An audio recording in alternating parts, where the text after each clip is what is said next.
Welcome to the Biz Doctor podcast, my love letter to business owners the world over. I'm your host, Lauren Goldstein, award-winning business consultant and advisor who's fondly nicknamed the Business Doctor by my clients. My clients call me the Business Doctor because I help business owners who are burning the candle at both ends diagnose what is actually keeping them stuck in and buried under the day-to-day of their business, and then formulate a business treatment plan to help them adjust their business and team to fit them. And most importantly, support them in having what I call true entrepreneurial freedom. If you're ready to look at your business in a different lens and elevate yourself out of the business operator in the trenches 24/7 to visionary business owner and leader who can take a breath, vacation, and have more fun making an impact with your business, then grab your favorite beverage and your earbuds, and let's dive into our latest episode.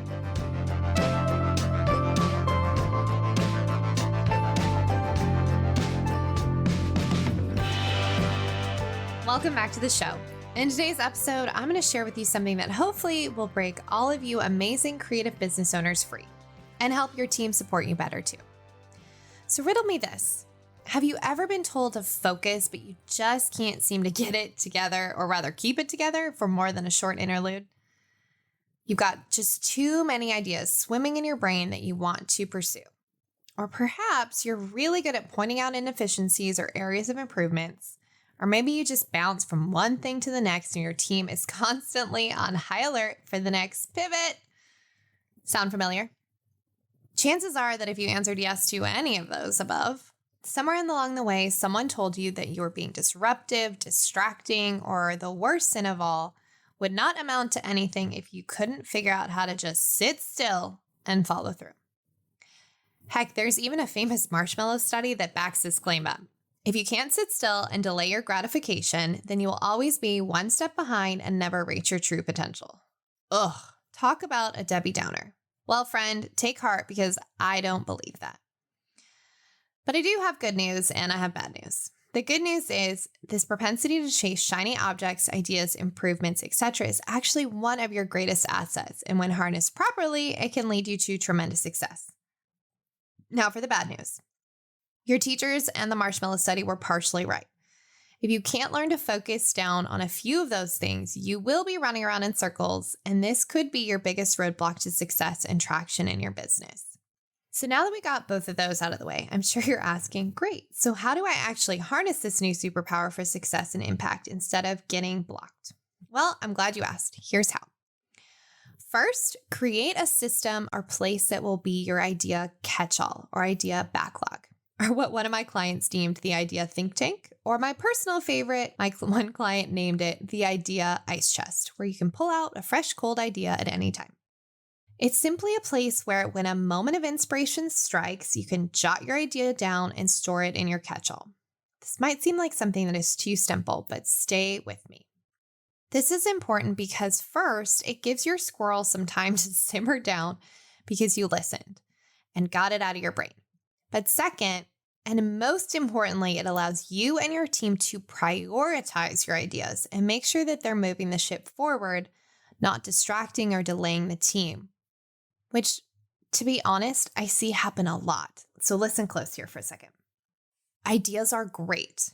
However, if you find your team is in a constant state of frenetic energy or disarray or stress, or you're just hearing a lot of chatter about how they can't keep projects straight or things are falling off the rails, this could be your moment to reflect and see if it's a system thing, if it's a team thing, if it's a business thing, or if it's a you thing. And the you thing is I see business owners who are very creative and very smart sometimes pull their teams off of something that's moving the ship forward and the business forward because they got this great idea. And like, guys, I know how to fix this revenue thing. Let's go do this. I see this happen a lot, actually, speaking of revenue.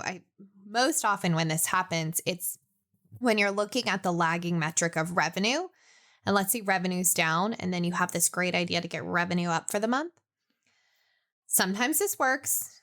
That's not what I'm saying. But most often what it does is it creates this reactive, frenetic, oh no, all hands on deck. So you take people off of the stuff that actually is moving the business forward, even if it doesn't look like it, and pulls them off. And then it takes, a week or two for them to get back in the cadence. And sometimes, most often, I actually see this happen where a week or two goes by and then the business owner is like, just kidding, we don't actually need to do that. And so you just lost 2 weeks of productivity and profitability in your business, which leads me to point number 2. Evernote, Asana, ClickUp, Monday, and Trello are all excellent options to help you create your idea backlog. Personally, I use Teamwork. I also have used ClickUp and Monday. Actually, I've used all of these, but Teamwork's one of my favorites. Try it out. See which one works best for you and your team's flow. They feel different. They look different. They interact differently. But the most important thing is you have something that's easily accessible for you to use to get your ideas out. Heck, sometimes, to be very honest with you, I just have a note in my iPhone that says Lauren's ideas. And then, I'll just go jot something in there. I even have a waterproof pad in the shower that sometimes, I get an idea and I jot it down there. My point is, ideas come to you for a reason. So make sure you get them in a place that you can preserve them. But just because they came to you does not mean that they need to be done now, which leads me to point number 2. Appoint someone in your team, master of ideas, or what I like to call top squirrel wrangler. Now, all joking aside, this is actually critical. Again, I've worked with a lot of brilliant creative business owners over the past 11 years. And one thing I know for certain is if you don't have someone in this role, your business is going to be bumpy. Here's why. Creative business owners are notorious for being reactive and in the moment, which generally wreaks havoc on the team because just as they hit their stride, they're pulled in another direction, which creates a lot of stress in the team and not a lot of forward progress, momentum, or profitability.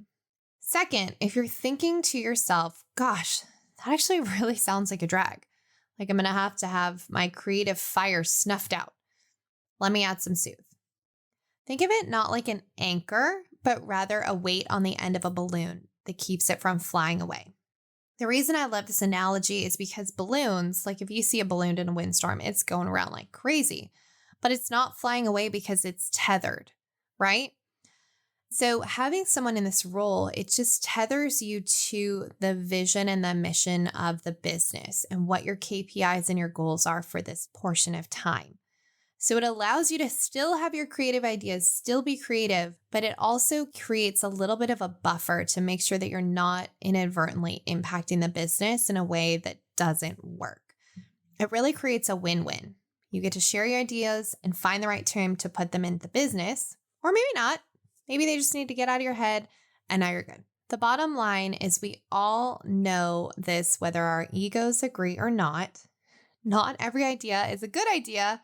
And more so than not, every idea's time is not now. So this allows you to take a beat and really do what is best for everyone and give the team a fighting chance.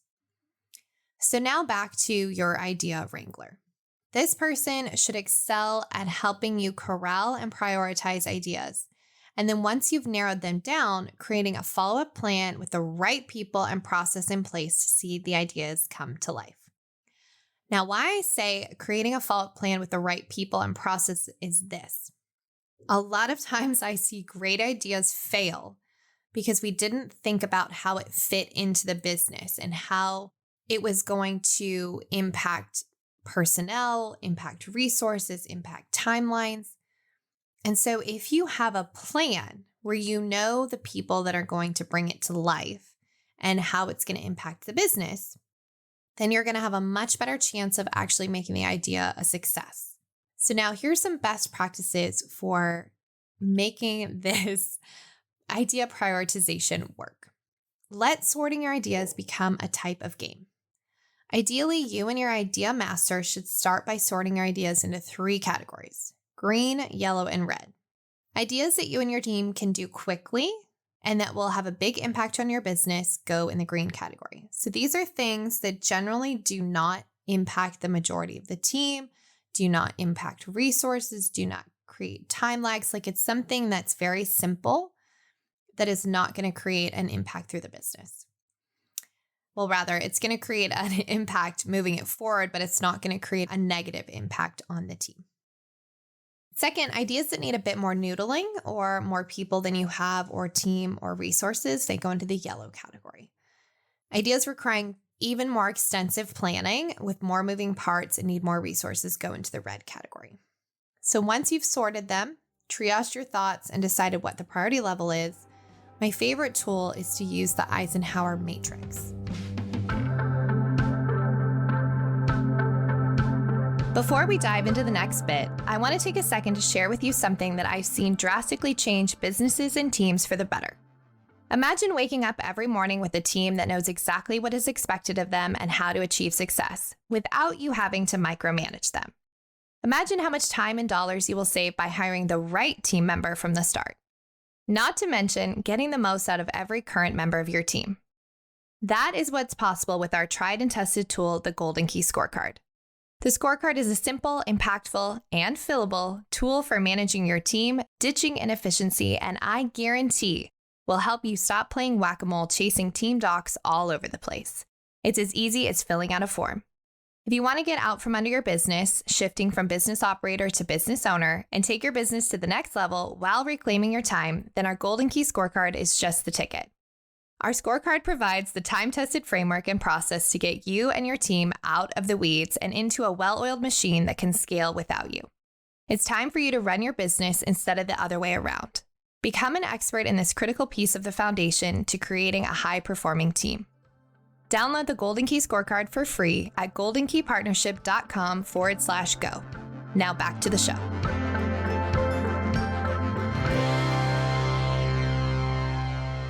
So if you're not familiar with the Eisenhower matrix, let me explain. It's a very simple but profound way to prioritize. Essentially, it's a square that is broken up into 4 boxes by a vertical line and a horizontal line. On the left side of the box, the top row is important. The bottom row is not important. The first column is urgent. The second column is not urgent. So the way we break this down is do, defer, delegate, and delete. Do is something that is important and urgent. Defer is something that is important but not urgent. Delegate is something that is not important but urgent. So asking who else can do it. And something that is not urgent and not important, delete that. What is great about this is it really makes you ask the question of, is this idea really important to the business? Is it going to move us closer to our vision and our goals in some way and have a positive impact? If the answer is yes, then asking yourself, is it important? Is it not important? Is it urgent? Is it not urgent? And really figuring out the timing. The key here is to have someone objective who's not emotionally tied to any of your ideas that can triage, sort, and prioritize them. And again, make sure that they truly align with the current goals and trajectory of the business. Because I can tell you firsthand, because I made this mistake in my early years, is that chasing shiny objects or not being focused on where you're going and being a laser instead of a flashlight is going to make success much harder and take much longer. So if you can narrow things down, keep yourself in the lane, have those navigational beacons, you're going to get where you want a whole lot faster. Third, ship that shit. This is the part that gets most entrepreneurs. Trust me. You can ask my business coach, Hillary Weiss, because, hi, my name is Lauren and I'm a secret launcher. Are you a secret launcher too? Maybe we should start a support group. Anyway, what that looks like is you have an idea, you build out the idea, and then it just sits on a shelf collecting dust. Or in my case, what I used to do was post it on Facebook once, tell a few people, and then think it was a failure because only one person bought it. When in reality, no one flipping knew about it. And thus, it couldn't get any real data to see if it was a legit idea or service that would ultimately be successful or not. Well, to quote the Bob Newhart skit, stop it. Seriously. I know sometimes it's hard to get our babies into the harsh light of day, having the anxiety of if it falls on its face or if someone doesn't like it, etc., etc. I get it. Trust me, as a recovering secret launcher, I get it. But guess what? The worst case scenario here is that it just flops. And then you know what? I love flops. And you should too. They're like the first pancake. You can see why it didn't get fully cooked, adjust it, learn, and have the most perfect, yummy second pancake.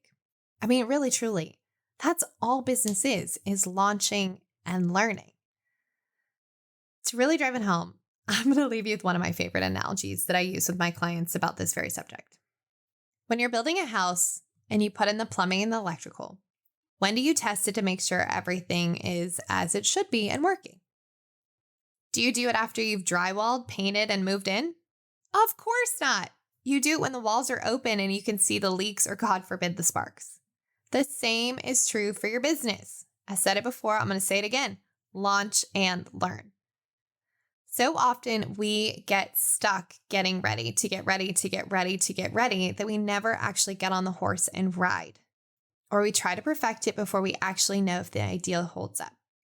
So let's embrace the imperfect and take a page out of the tech playbook and start launching MVPs, which, in case you didn't know, this is very funny. When I was working on a development project for one of my other businesses, and he said, all right, the MVP's almost ready. And I'm like, the most valuable player? That's weird. Like, why would it? Anyway, it took me a while to realize that this means minimum viable product. The tech guys got it right, because a minimum viable product allows you to see where the wind takes it, to test your idea without spending and investing a lot of time and energy. Here's the thing that I do know. If you build something in a vacuum, it does not matter if it's a service, an idea, a framework. It could succeed. It could. But the chances are not as good because you don't have any aggregate data or responses or feedback or anything to go off of because you've built it in this vacuum where you have this idea, but you don't know if your customers want that. And one of my favorite things to say to my clients is, yeah, that sounds like a great idea. Have you asked your clients? And they'll sometimes say yes, sometimes say no. I'm like, well, I think you should ask your clients because they do have this problem, but the question is, do they know that they have the problem and do they want to pay for the problem? When you can take a moment and really be comfortable, and trust me, guys, this is a stretch for me. When you can be comfortable putting something out there that's not really ready in your mind, some might call it half-baked, to just get it out there and see how it lands. Think of how much time, energy, money, investment, etc. you can save. Because you can see like, oh, well, we put this workshop out there and nobody registered. Well, shoot, maybe we're not talking about the problem right, or maybe they don't see the value. I mean, any number of things. Or maybe you put the workshop out there and it sells like hotcakes, and then you do more of that. So it's about doing more of what's working, doing less of what's not, and you only find that out when you launch and learn. Hopefully now you can see that your shiny object syndrome is a blessing, not a curse, but get yourself a squirrel wrangler. Trust me. If you don't have somebody that's going to help you stay tethered to the mission and the vision and the goals and make sure that you just don't run off in the opposite direction, you're going to be in trouble. So now go forth, corral your ideas, and let's ship some epic shit. What do you say? Can't wait to see what you guys create. All right, that's it for this week's episode. Thanks so much for listening in. If anything I shared sparked something in you, I'd love to hear from you. So let's connect. Tag me or DM me on Instagram at It's Lauren Goldstein or LinkedIn or wherever you hang out on the interwebs. Also, don't forget to subscribe so you're the first to get notified when our next episode drops and it's ready for your ears. Thanks so much for listening. Until next time.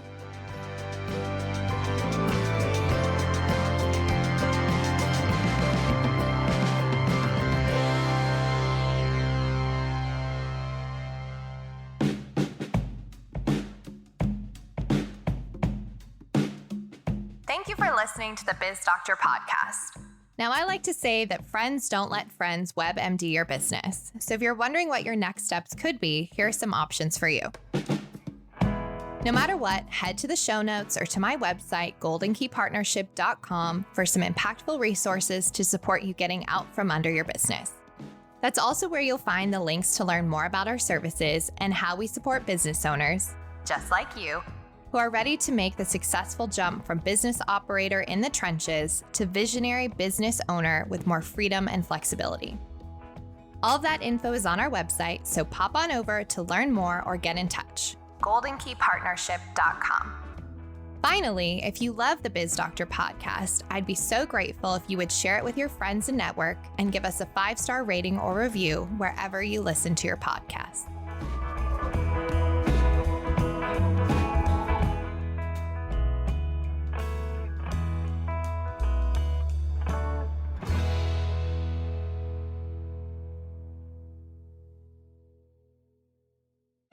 This is Story Studio Network.